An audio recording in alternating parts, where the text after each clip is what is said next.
Hello friends, it's Wednesday morning. காலையில் எழுந்திரிக்கும் போது சரியான பேக் பெயின் இருந்தாலும் லஞ்ச் அண்ட் டிஃபன் பேக் பண்ணல பாப்பாக்கு. அது கடை நினச்சி வேலையை செய்ய ஆரம்பிச்சிட்டேன்.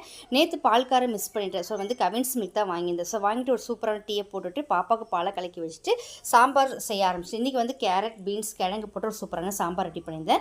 இந்த சாம்பார் ஆச்சி சாம்பார் ஸ்பைசி பவுடர் தான் வாங்கியிருந்தேன். அந்த ஆச்சி சாம்பார் ஸ்பைசி பவுடர் ரொம்ப சூப்பராக இருக்குது. அது புதுசாக வந்திருக்கு போல இருக்குது. அதை வாங்கி சாம்பார் ரெடி பண்ணேன். செம்ம டேஸ்ட்டாக ஒரு டிஃப்ரெண்ட் டேஸ்ட்டாக இருக்குது.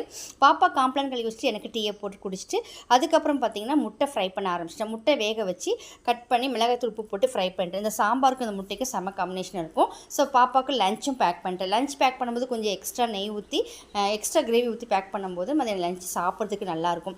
மார்னிங் டிஃபன் பார்த்திங்கன்னா தோசையும் வடக்கறியும் கேட்டால் வச்சு கொடுத்து சாப்பிட்டு கிளம்பிட்டான். இன்றைக்கி வெட்னஸ்டேன்றதுனால குக்கிங் கிளாஸ் இருக்குது. ஸோ இன்றைக்கி பிக்கிள், அதாவது லெமன் பிக்கிள் செய்ய சொன்னாங்க போல இருக்குது. ஸோ அதுக்கு தேவையான இன்க்ரீடியன்ஸ்லாம் எடுத்துகிட்டு கிளம்பிட்டான். ஸோ இந்த வீடியோ பிடிச்சி லைக் பண்ணுங்கள், ஷேர்